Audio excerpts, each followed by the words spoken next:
உங்களில் யார் அடுத்த ஜிடி நாயுடு பொறியியல் மாணவர்களுக்கான பிரத்யேக போட்டி. மாணவர்களை உடனே ரெஜிஸ்டர் பண்ணுங்க. ரூபாய் 10 லட்சம் பரிசுகளை வெல்லுங்க.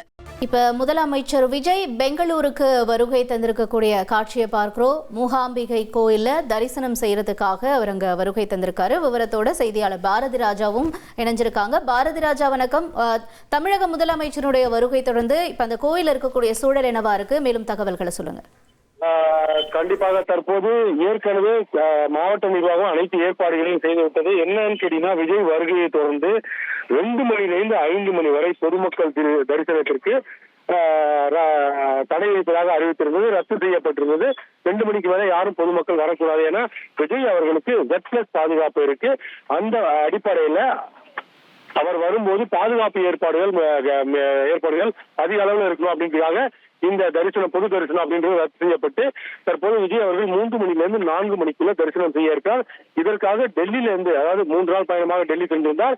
இன்று காலை டெல்லியிலிருந்து புறப்பட்ட அவர் தற்போது மங்களூரு விமான நிலையத்திற்கு வந்து அடைந்திருக்கிறார்.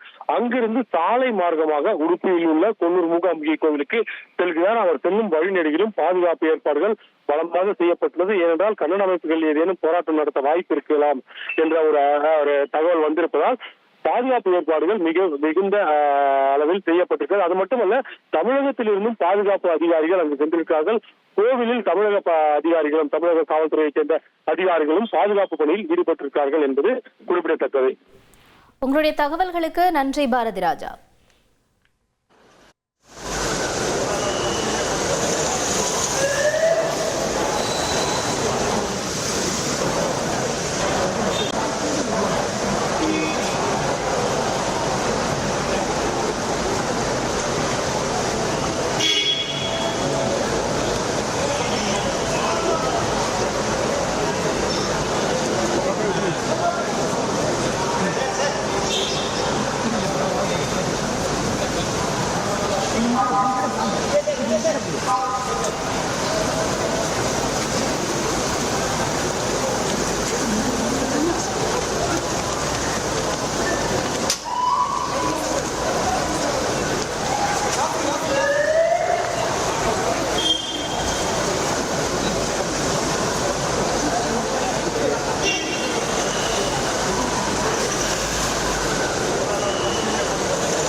உங்களில் யார் அடுத்த ஜிடி நாயுடு பொறியியல் மாணவர்களுக்கான பிரத்யேக போட்டி. மாணவர்களை உடனே ரெஜிஸ்டர் பண்ணுங்க. ரூபாய் 10 லட்சம் பரிசுகளை வெல்லுங்க.